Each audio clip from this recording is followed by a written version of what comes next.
আপনি প্রেগনেন্ট? এ কথা তো আগে বলেননি। প্রেগনেন্ট অবস্থায় ডিভোর্স হয় না। বৃষ্টি, তোমার পথের কাটা দূর হচ্ছে। কিসের কাটা? মেঘলা ডিভোর্স দেওয়ার জন্য রাজি হয়ে গেছে। ওকে আমি এমন ভাবে বলেছি, ও রাজি হয়ে গেছে। স্যার আসসালামু আলাইকুম। ওয়ালাইকুম আসসালাম। কি দরকার বলেন?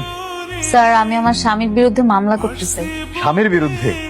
স্ত্রী নির্যাতন নাকি দেনমোহরের টাকা, কোনটা? না না, এগুলা কিছু না, আমার সন্তানেরা অস্বীকার করতেছে, সেই জন্যই মামলা করব। মেঘলা, তুমি নাকি আমার নামে মামলা করেছো? আমি আমার সন্তানের পরিচয়ের জন্য যা যা করা দরকার সব করব। সন্তানের পরিচয় দিব মানে? ও আচ্ছা, এখন আমাকে মানতে হবে এই সন্তান আমার? তুমি যে মামলাটা করেছো এটা তো মিথ্যা মামলা। তুমি কেন আমার নামে মামলা করেছো? সেটা তো পুলিশে প্রমাণ করবে এটা মিথ্যা মামলা না আসল মামলা।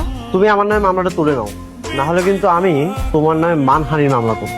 করতে পারো। আমার নামে মিথ্যা মামলা করা হচ্ছে, এ বাচ্চাটা আমার না। শেষমেশ এই মিথ্যা মামলার জন্য আমাকে থানা পর্যন্ত আসতে হলো। বাচ্চা যদি তোমার না হয় তাহলে কি আমি তোমার শুধু শুধু নিয়ে আসছি এখানে? আপনারা দুজন হচ্ছেন সম্মানিত মানুষ। দুইজন সম্মানিত মানুষ থানায় বসে বসে এভাবে তর্কাতর্কি করতেছে, বিষয়টা দেখতে ভালো লাগে না। থামেন আপনারা প্লিজ। আমি পরামর্শ দিই, এতে একটা সমাধান হইতে পারে। আপনারা ডাক্তারের কাছে গিয়ে টেস্ট করায় আসেন। ডিএনএ টেস্ট করাইলেই বোঝা যাবে যে এই বাচ্চার আসল বাপটা কে। Sir, good decision.